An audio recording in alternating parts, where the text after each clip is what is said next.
hated David and tried to kill him, and David hid in the wilderness of Israel to escape Saul.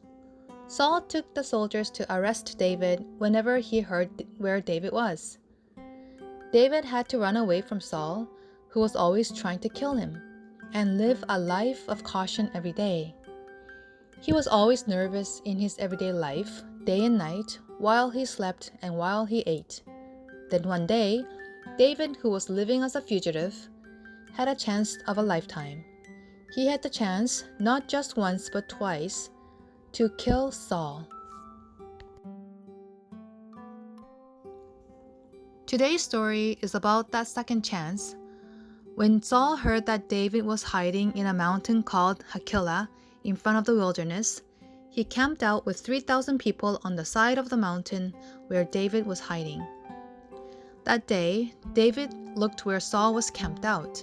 Then at night, David and his servant named Abishai sneaked into Saul's camp. Everyone in Saul's camp was deep in sleep, probably because they were so tired from chasing David all day.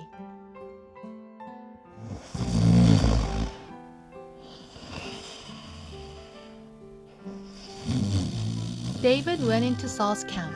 Saul was sleeping with a spear he brought to kill David stuck in the ground near his head. Abishai said to David, "Today God has delivered your enemy into your hands. Now let me pin him to the ground with one thrust of the spear. I won't strike him twice." He was right. Like what Abishai said, this was David's perfect chance. If he killed Saul, David would no longer have to live a life as a fugitive. But what David said was completely unexpected. He said, "Don't destroy him. Who can lay a hand on the Lord's anointed and be guiltless? The Lord forbid that I should lay a hand on the Lord's anointed." And instead, they leave the camp with just a spear and a water jug next to Saul. And then David called out to the army from the top of the hill some distance away. Saul scolded his soldiers at the fact that they were unable to protect their king. Saul talked with David, who showed Saul the spear and the jug that he took. David told Saul that he had no intentions of killing Saul. Saul told David that he had sinned, and surprisingly, blessed David. After this, Saul no longer chased David to kill him. David was able to change Saul's mind by continuously forgiving this man who was always trying to kill him. In Psalm 39, David said, "My hope is in you. Save me from all my transgressions. Do not make me the scorn of fools. I was silent. I would not open my mouth, for you are the one who has done this."